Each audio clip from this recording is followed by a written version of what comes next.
Hi friends, so for 10-minute tutorials today, I'm going to go over Ardha Chandrasana half moon pose and also sugarcane Chapasana if you're working on that. I actually do not have my yoga props with me, so I did some makeshift props. So if you don't have a yoga block at home, you can use a Clorox container. Ooh, and I'm actually going to turn off comments. Cool. So you can use a Clorox container or cans, preferably something that's a little bit taller. And then I just used, if you have a yoga strap, that's great. I just took a strap off of a computer bag holder, so you can use that as well. So the first way that I like to work on building the muscles for a half moon pose is actually taking a modified version. So one thing that you can do is you can come into a modified side plank. So you have your bottom knee parallel, and you're gonna bring your left hand or right hand, whatever side you're on, down to the mat. Make sure that the hand is right underneath the shoulder. And then from here, I like to have my hand on my hip just to stay level to start. And then you'll start to lift the back leg. So you're just working on strengthening the outer glute muscles and then opening up through the hips. If you want to extend the top arm towards the sky, or maybe practice bringing the gaze up towards the thumb, you can. But you also want to make sure in half moon that if you were to look back at your feet, you can see your toes. So really often in this pose, especially standing, the foot likes to travel behind you. And if you can't see your feet, that means you're bringing the leg too far back. And conversely, maybe the foot will come forward. It's not as common, but you just want to make sure that it's one line straight out from the shoulder and the hip. But you can also practice modified, or you can practice sugarcane here as well. So sugarcane or Chapasana is grabbing the foot behind you. Oftentimes I see people doing this. They're bringing their knee into the chest to grab the foot and then kick back.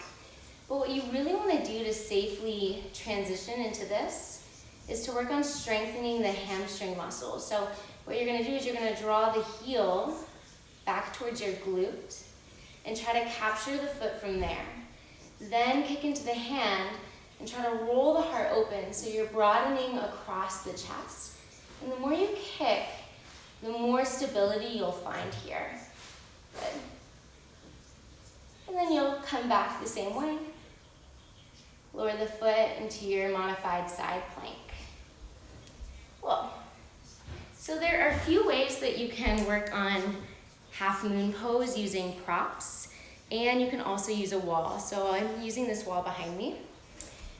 But you'll grab your block and your strap or whatever you have as a substitute at home. And I'm going to show you the first way with a wall behind your back and using the block.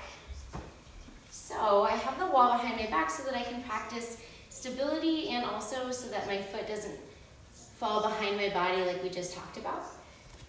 And I'm going to have my block about a foot in front of my front toes. So you want to make sure that the block is right underneath the shoulder. So if you need to adjust that once you move into the pose, then go ahead and adjust that, because a lot of times the block's too close to the foot and then the shoulder's dipping in or too far away. You want it right under the shoulder. So some of us like to transition from triangle pose or side angle pose into this one, and we use a lot of momentum to propel ourselves into the shape. I like to drag my back toes across the mat, wait until my hip stacks over my ankle. That way I have that stability. I'll ground my front hand on the mat or a block, left hand on the hip, and then I'll lift the back leg. And you can keep a little micro bend in this front knee if you want to find a little more stability and protect the knee joint. But you'll notice my front toes are tracking right in front of the heel. A lot of times the toes want to turn inward, so keep grounding through the pinky toe edge of the foot. Good. From here, you're going to want to roll the chest open so the shoulders are flush against the wall. And if you want to extend the hand, you can gaze down, have your back of your head against the wall, or gaze up. Good.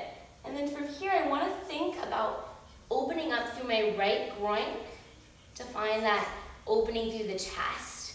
Because this hip's gonna stay parallel. So my toes are pointing forward, my heel is back against the wall. Good. All the while, you wanna keep maintaining some length here in the right side body. Good, so this is one option. You can, of course, practice without the block, or maybe eventually practicing removing the hand and using the side body strength to keep yourself lifted. Good. And you'll transition back however you got in. Good. Another way that you can practice this is measuring out the distance between your foot and the wall and actually stamping the foot against the wall behind you. So it's a little less supported, but you're actually really practicing pressing the heel back in space away from the crown of the head. And you're lifting up through the inner arch of the front foot, or the standing leg. Good. So, how does the strap help? The strap can help you in this one by stepping through a loop with the leg that's going to be lifted. So I'll do the other side to show you. And I like this because you can also use the strap to help you in your side angle pose. So the idea of this is that you're going to hold the strap taut so that it lines up with the outside of your leg and your arm is in line with the side body. That way, when you're in your side angle or your triangle pose, you're still keeping length in, for me right now, my left side body, so opposite the right. And that helps us from collapsing, right? Because otherwise the strap's gonna go this way or this way. So it's a great reference.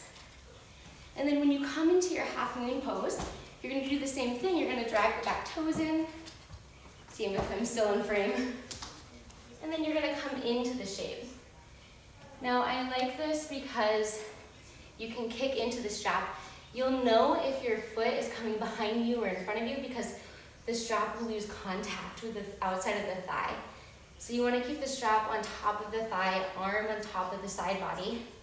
And that's a great way to have reference to if everything's in one line. And you'll just kick into the strap as well. And this strap is great too if you're kicking back into sugar cane or Chapasana because you can bend the knee and use the strap to help you if you can't quite reach the foot just yet. So same thing, if you're coming into your Chapasana, rather than drawing the knee into the chest and then kicking, because that might create a false sense of mobility and flexibility and you could injure yourself. You want to work on building the hamstring strength to draw the heel back towards the glute and then capture the foot. Then kick into the hand and then roll the chest open in space. Now, a final tip here. In all balancing postures, I think there's a tendency, if you look down, to grip onto the mat with your toes. So a lot of people like to crunch the toes down into the mat and try to hold on and keep their balance that way. What that does is when you crunch the toes, the sole of the foot is going to be lifting off the mat and you actually don't have that much keeping you grounded. So what I like to do is I like to check in anytime I'm doing a balancing posture. I ask myself, what are my toes doing? Which is, it seems funny, but it's a really important question because you want to relax the toes, relax the whole foot down. You have more surface area on the mat. And sometimes I even take it a step further and I practice flexing my toes up towards my shins because that reminds me to lift up through the shin towards the kneecap. The kneecap lifts up towards the hip socket. So my entire leg is engaging here. And then at the same time, I'm grounding down through all the corners of my feet. So I'm really rooting down as I lift up. So that opposite force. So just checking in, making sure that the back leg isn't falling behind you. You can always practice the modified version first, just working on strength. practicing with a wall, using props. You can always find household things if you don't have straps or blocks at home. I hope these were helpful, and DM me if you have any questions. Thanks so much, guys.